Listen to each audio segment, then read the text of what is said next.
आजकाल ना स्मिरल आप्पे खूप आवडीने खाते. रेसिपी बनवायलाच घेतली होती. म्हटलं तुमच्यासोबत पण व्हिडिओ शेअर करावा.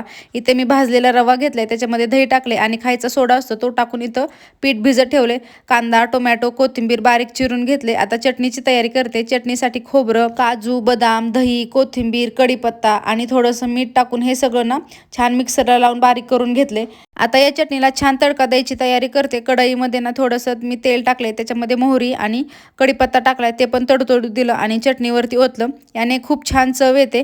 कोण कोण याच्यामध्ये ना साखर पण टाकतं, त्याने पण जरा गोडसर चव येते. आता आप्पे बनवायला जे तडका लागणार आहे ना त्याची तयारी करून घेते. इथं मी कढईमध्ये तेल टाकले, त्याच्यामध्ये जिरी, मोहरी आणि कांदा, टोमॅटो जो चिरला होता बारीक तो इथं टाकलाय आणि हे छान भाजून घेत एकदम बारीक एकजीव होऊन द्यायचं याला. त्याच्यानंतर इथं माझं आप्याचं पीठ पण छान भिजलंय. थोडंसं पाणी टाकून मी अजून जरा त्याला पातळ करून घेतलं आणि जे मसाला मी रेडी केला होता ना कढईमध्ये तो याच्यामध्ये टाकला. थोडीशी कोथिंबीर टाकली. हे मिश्रण छान एकत्र करून घेतले आणि त्याच्यामध्ये धना पावडर आणि गरम मसाला 1-1 चमचा टाकलाय.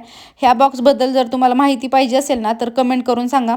हे सगळं मिश्रण मी एकत्र केलं. आप्पे पात्र गॅसवर ठेवून मी चमच्याने त्याच्यामध्ये तेल टाकून घेतले आणि जे आपण मिश्रण केलं होतं ते पण याच्यामध्ये मी आता टाकते आणि एक वाफ काढून घ्यायची. पाहू शकता किती खरपूस छान आप्पे झालेले आहेत आणि त्याच्यासोबत ही चटणी एकदा नक्की ट्राय करा. चलो बाय.